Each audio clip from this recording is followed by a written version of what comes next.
Hello everyone, welcome back to my channel. स्वागत है आपका एक और वीडियो में। और आज की वीडियो में हम लोग डिस्कस करने वाले हैं गाड़ियों में जो ट्रांसमिशन आते हैं, बेसिकली गियर बॉक्सेस जो होते हैं वो कितने टाइप के होते हैं। सबसे पहली बात तो वो आजकल तीन हो गए हैं। अगर आप लोग दो सोच के चल रहे हैं तो you have to update yourself.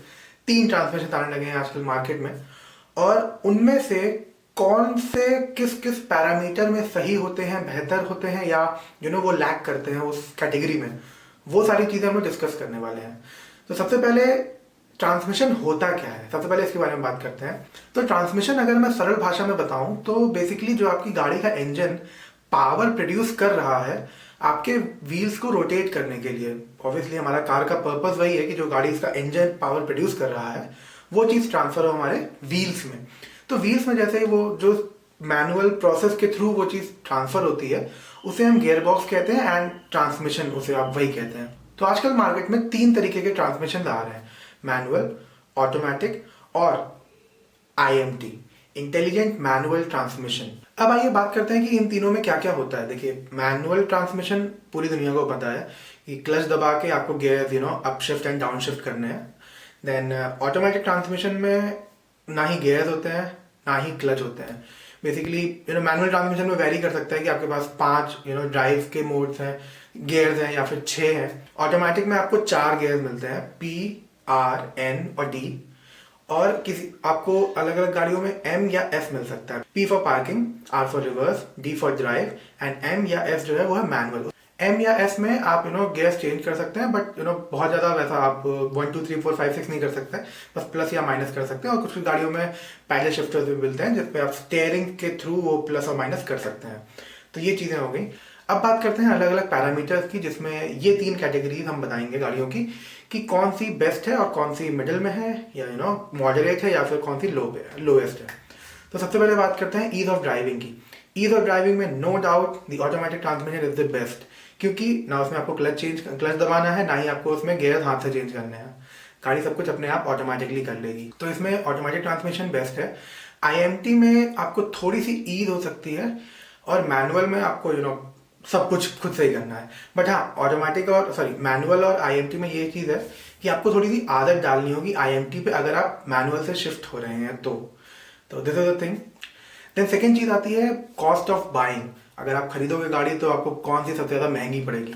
तो इसमें जो मैनुअल ट्रांसमिशन है that wins the race, because manual transmission आपको ऑलमोस्ट लाख से 1.5 लाख रुपए, अगर आप सेम मॉडल ले रहे हैं गाड़ी का, तो आपको मैनुअल ट्रांसमिशन सस्ता मिलेगा। और हाँ, एक और चीज कि जो मैनुअल ट्रांसमिशन होता है वो आपको बेस मॉडल से ही मिलना शुरू हो जाता है। बट इंडिया में ऑटोमेटिक गाड़ी अगर आपको लेनी है या फिर आईएमटी लेनी है तो आपको टॉप या एटलीस्ट सेकंड टॉप तो आपको लेना ही लेना होगा। So this is the thing. Then next चीज आती है हमारी मेंटेनेंस को लेके।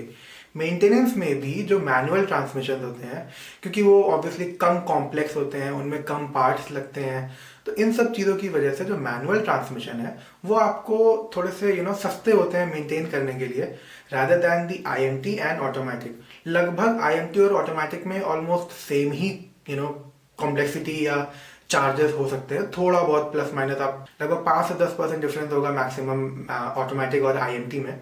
तो ये डिफरेंस है मेंटेनेंस में। देन इसके बाद हम आते हैं फ्यूल एफिशिएंसी में। फ्यूल एफिशिएंसी में भी आपका जो मैनुअल ट्रांसमिशन है that is the best. IMT और ऑटोमेटिक आपको मैनुअल से थोड़ा सा कम माइलेज देंगे आज के सिनेरियो में। यही बात अगर आप 5 साल पहले करते तो एटलीस्ट 2 से 4 किलोमीटर पर लीटर का डिफरेंस देखने को मिलता था।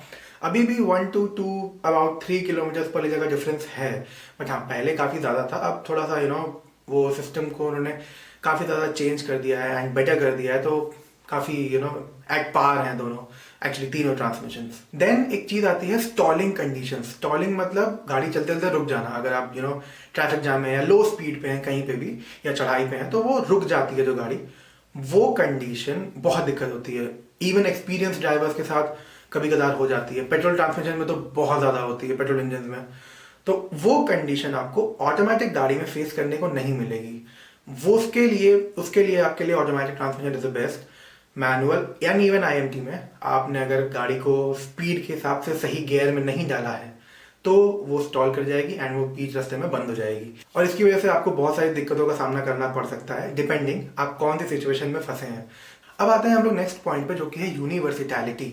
बेसिकली इसका मतलब ये है कि आप मान लीजिए किसी और कंट्री में जाते हैं या आप कहीं और जाते हैं एंड वहाँ पे आपको कार ड्राइव करनी है, तो आपको कितनी दिक्कत हो सकती है वहाँ पे इन रिगार्ड्स ऑफ ट्रांसमिशन को लेके। तो ये चीज़ आपको मेरे ख्याल से मैनुअल अगर आप ट्रांसमिशन ड्राइव करते हैं तो आपको दिक्कत नहीं होगी, क्योंकि मैनुअल ट्रांसमिशन आपको ऑल ओवर द वर्ल्ड मिल जाएगी। सबसे लीस्ट जो आपको मिलेगा वो होगा IMT। तो अगर आप मैनुअल या ऑटोमेटिक चलाते हैं तो आपको दिक्कत ज़्यादा नहीं होगी, बट हाँ अगर आप मैनुअल ट्रांसमिशन चलाते हैं तो आपको मेरे ख्याल से कहीं पे भी दिक्कत नहीं होगी। देन एक चीज़ बहुत बड़ा डिस्कशन होता है कि न्यू बिगनर हम हैं एंड हमें कौन सा ट्रांसमिशन सीखना चाहिए। देखिए, अगर आप ये चाहते हैं कि आप जीवन भर ऑटोमेटिक ही चलाएंगे एंड आप अपनी ही गाड़ी चलाएंगे, आपको मैनुअल नहीं चलानी है, तो आप ऑटोमेटिक से चलाना सीख सकते हैं। बट मेरा कहना ये है कि आप मैनुअल गाड़ी से चलाना सीखिए and then you can switch to automatic transmission, क्योंकि इस तरह से आप you're driving all the types of the car in the world. आप कहीं पे भी जाओ आपको कोई ना कोई गाड़ी चलाने को मिल ही जाएगी, ऑटोमेटिक हो चाहे मैनुअल हो। IMT भी शुरू में दिक्कत होगी, but then you will get used to it and आपको फिर चला लोगे आप गाड़ी। तो मेरे हिसाब से आप मैनुअल से चलाना सीखो and then switch to whichever transmission you want, and उसके बाद फिर तो आपकी मर्जी है, आपकी गाड़ी है। देन आते हैं सबसे ज़्यादा डिबेटेबल टॉपिक पे, विच इज़ की मोर फन टू ड्राइव कौन सी गाड़ियाँ होती हैं। सो सी, इन दैट केस मेरे हिसाब से भी my vote also like other people goes to the manual transmission.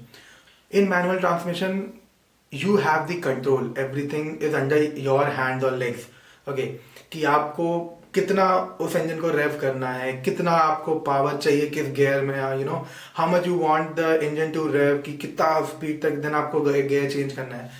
तो that thing happens in manual transmission only, not only, it happens in automatic also, but उसमें आपको फिर मैनुअल या स्पोर्ट्स मोड में जाना होगा।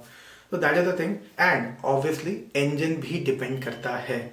अब ऐसा नहीं है कि आपके पास आपके पास 90 या 100 हॉर्स पावर प्रोड्यूस करने वाला इंजन है and you're having a manual transmission, and वहीं एक गाड़ी है जो कि ऑलमोस्ट 160-180 हॉर्स पावर प्रोड्यूस कर रही है and it is a manual automatic transmission, तो वो फन टू ड्राइव नहीं होगी। That's not the case. But हाँ, सेम इंजन में अगर आप कंपेयर करोगे, सेम ट्रांसमिशन सेम पावर, तो मैनुअल ट्रांसमिशन ज़्यादा बेहतर होगी, it will be more fun to drive. So this is the thing.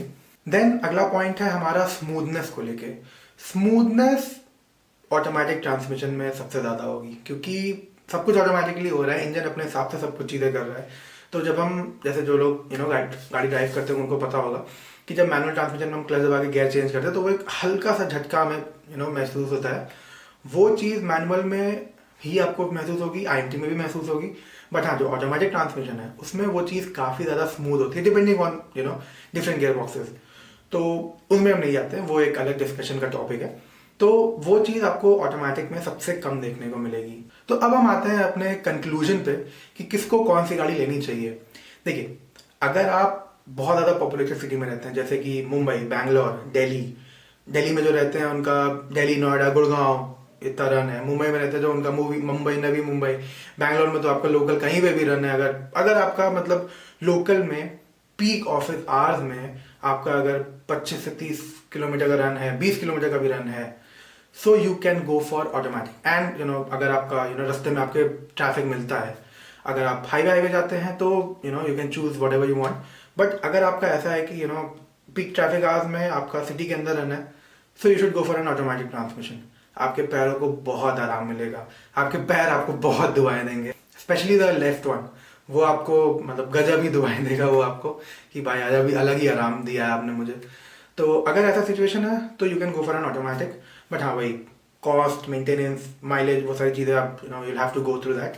Otherwise manual लो आपको झेलना पड़ेगा। देन हाँ, अगर आप बहुत ज़्यादा पॉपुलेटेड सिटी में नहीं रहते हैं, आप जैसे लखनऊ है, चंडीगढ़ है, जयपुर है, इन सारी जगहों पर अगर आप रहते हैं तो आप मैनुअल लीजिए। जो मॉडल लेना है, 1 से 1.5 लाख रुपए बचाइए, मेंटेनेंस में कॉस्ट बचाइए, एंड ड्राइव करिए अपनी car. IMT is your choice, मतलब IMT को वो चॉइस के ऊपर है आपकी कि आपको चाहिए या नहीं चाहिए, कुछ अलग चीज़ चाहिए आपको जीवन में, तो वो आप उस पर जा सकते हो। बट या these 2 things are the main. तो ये थी आज की शॉर्ट से वीडियो, जो कि मैंने कोशिश करी है कि कुछ लोगों के डाउट्स मैं क्लियर कर सकूं। अगर मैं इसमें सफल रहा हूँ तो चैनल को लाइक शेयर सब्सक्राइब करना बिल्कुल मत भूलिएगा। चैनल पे मेरे बहुत सारे वीडियोस हैं, उनको आप चेकआउट करिए। कमेंट करिए अपने थॉट्स, जो भी आपके थॉट्स या क्वेश्चन या सजेशन हैं। बाकी फिर मिलते हैं आपसे अगली वीडियो में, तब तक के लिए बाय बाय।